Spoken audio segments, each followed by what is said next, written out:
4। रमेसर काका जब ये भूती कहानी सुनाना शुरू किए तो हम मित्रों को पहले तो थोड़ा डर लगा, पर बाद में भूतों से हमदर्दी होने लगी। हमने सपने में भी नहीं सोचा होगा कि एक भूतनी भगवान बनकर सामने आ जाएगी और अपनी जान पर खेलकर किसी की जान बचा जाएगी।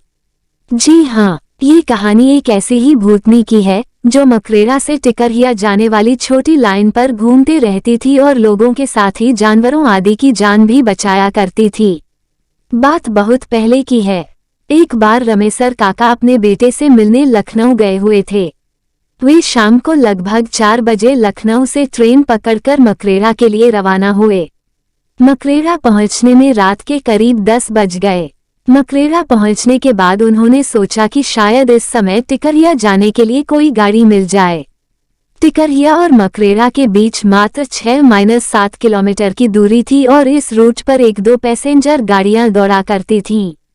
पर मकरेरा से टिकरिया होकर आगे जाने वाली रात वाली पैसेंजर निकल चुकी थी।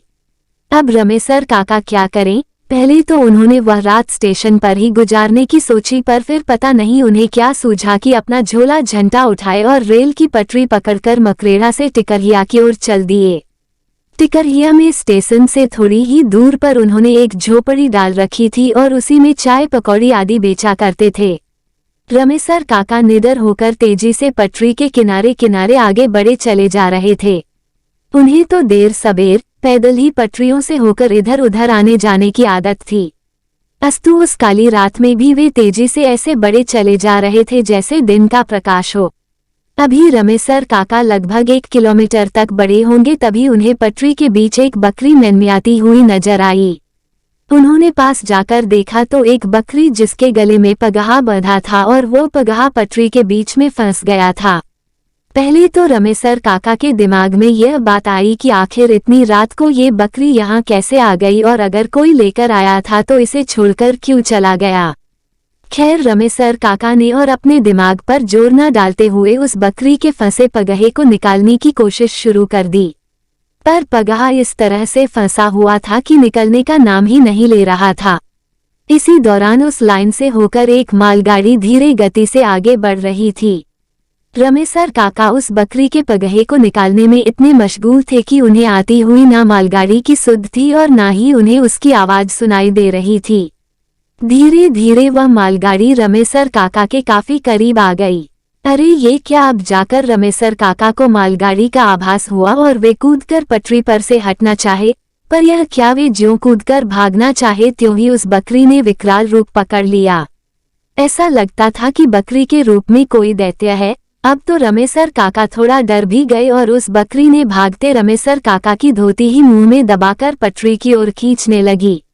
अब रमेसर काका एकदम से असहाय हो गए थे और पसीने से पूरी तरह भीग भी गए थे। अब वो मालगाड़ी और भी करीब आ गई थी। ऐसा लगता था कि अब उनका जीवन नहीं बचेगा। मौत एकदम से उनके सर पर खड़ी नजर आ रही थी। उनका धैर्य और बल भी जवाब देने लगे थे और वे न चाहते हुए भी पटरी की ओर खींचे चले जा रहे थे। अचानक कुछ ऐसा घटा जो रमेसर काका की समझ से परे था। अचानक एक 15-16 साल की सुंदर कन्या प्रकट हो गई और देखते ही देखते उसने उस बकरी के मुंह से रमेसर काका की धोती छुड़ाने लगी। अब तो वहां का दृश्य बहुत ही भयंकर हो गया था। रमेसर काका पूरी तरह से डरे सहमे थे, पर इस किशोरी के आने से उन्हें थोड़ी राहत मिली थी। अब मालगाड़ी लगभग 10 मीटर की दूरी पर आ गई थी। अब तो उस बकरी और उस किशोरी की लड़ाई और भी भयंकर हो गई थी। अचानक उस किशोरी ने बकरी के मुंह से धोती को छुड़ाने में सफल हुई और तेजी से रमेसर काका को धक्का दे दी। अब रमेसर काका पटरी से थोड़ी दूर जाकर गिर गए थे। वे गिरे गिरे अपने पास से मालगाड़ी को गुजरते हुए देख रहे थे और साथ ही यह भी कि पटरी पर अभी भी उस बकरी और किशोरी में भयंकर लड़ाई चल ही रही है। रमेसर काका अचानक एकदम से डर गए। उनके डरने का कारण ये था कि अभी तक तो वे केवल उन दोनों की लड़ाई और गुजरती हुई मालगाड़ी को देख रहे थे, पर उन्होंने इस बात पर ध्यान नहीं दिया था कि वह बकरी और किशोरी उसी पटरी पर लड़ रहे हैं जिस पर से मालगाड़ी गुजर रही है। पर इन दोनों को इससे कोई फर्क नहीं पड़ रहा था और ना ही वे दोनों मालगाड़ी के पहियों के नीचे आ रहे थे, और कभी कभी नीचे भी आते तो भी कोई फर्क नहीं पड़ता। अब तो रमेसर काका एकदम से पीले पड़ गए, पर उन्हें इस बहादुर भूतनी लड़की के बारे में पता था। उन्होंने कई लोगों से इस बहादुर भूतनी के किस्से सुन चुके थे, जो रेलवे लाइन के आसपास मुसीबत में पड़े लोगों, जानवरों आदि की जान बचाती रहती थी। अब मालगाड़ी गुजर चुकी थी, पर उन दोनों की लड़ाई अभी भी जारी थी। अचानक लड़की ने कसकर उस बकरी के पगहे को उसके गले में लपेटकर खींचना शुरू किया। ऐसा लगा कि उस बकरी का गला पूरी तरह से दब गया और वह एक भयंकर आवाज में मन्याई। लड़की को पता नहीं क्या सूझा कि उसने उसका पगहा छोड़ दिया। पगहा छोड़ते ही वह बकरी मनमियाते हुए पता नहीं कहाँ गायब हो गई। अब वो लड़की धीरे धीरे रमेसर काका की ओर बढ़ने लगी। रमेसर काका थुक सटक लिए। उन्हें डर भी लग रहा था, पर उन्हें ये भी पता था कि यह भूतनी उनका बुरा नहीं करेगी। भूतनी धीरे धीरे रमेसर काका के पास पहुंची। रमेसर काका अब उठकर बैठ गए थे। लड़की ने हाथ देकर रमेसर काका को उठाया और दूर पड़े उनके झोले को लाकर दे दी। अब रमेसर काका थोड़ा सहज हो गए थे। लड़की ने उन्हें अपने साथ साथ चलने के लिए कहा। अब रमेसर काका उस लड़की के साथ तेज कदमों से पटरियों पर बढ़े चले जा रहे थे। कुछ दूर चलने के बाद अचानक रमेसर काका उस लड़की का हाथ छोड़ते हुए थोड़ा हकलाकर बोले, बेटी, तुम कौन है और इतनी रात को इस सुनसान जगह पर क्यों घूम रही थी?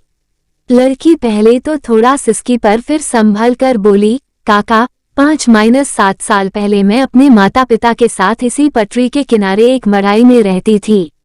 मेरे माता पिता छोटे मोटे काम करके गुजारा करते थे। मैं बकरियों को चराने का काम करती थी। अचानक एक दिन मेरे इसी बकरी जो मुझसे लड़ रही थी का पैर पटरी में फंस गया। तभी एक ट्रेन भी आ गई। मैंने उसे बचाने की बहुत कोशिश की और इस कोशिश में इस बकरी के साथ मैं भी भगवान को प्यारी हो गई। इतना कहने के बाद वह किशोरी फूट फूट कर रोने लगी। अब रमेसर काका की हिम्मत थोड़ी बढ़ी और उन्होंने प्रेम से उस किशोरी के सर पर अपना हाथ रख दिया। किशोरी थोड़ी शांत हो गई। कुछ देर चुप्पी छाई रही। फिर रमेसर काका ने पूछा कि बेटी, पर वो बकरी मुझे मारना क्यों चाहती थी? इस पर उस किशोरी ने कहा कि दरअसल उस बकरी को लगता है कि उसकी जान ड्राइवर ने ले ली थी और उसके बाद से वह हमेशा इंसान को मारने की कोशिश करती है, जबकि मैं उसे बार बार समझाने की कोशिश करती हूँ कि उसकी और मेरी मौत उस ड्राइवर के वजह से नहीं अपितु उसकी बकरी की गलती से हुई थी, पर वह किसी भी कीमत पर यह मानने को तैयार नहीं है। बातों ही बातों में रमेसर काका उस किशोरी के साथ टिकरिया स्टेशन के पास पहुँच गए।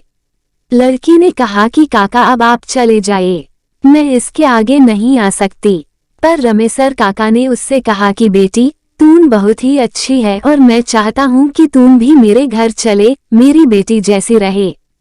काका की इन बातों को सुनकर वह किशोरी थोड़ी भावुक हुई, पर ऐसा नहीं हो सकता कहकर जाने लगी। रमेसर काका की माने तब वह किशोरी बराबर रमेसर काका को दिख जाती थी और कभी कभी उन दोनों में बातें भी होती थी।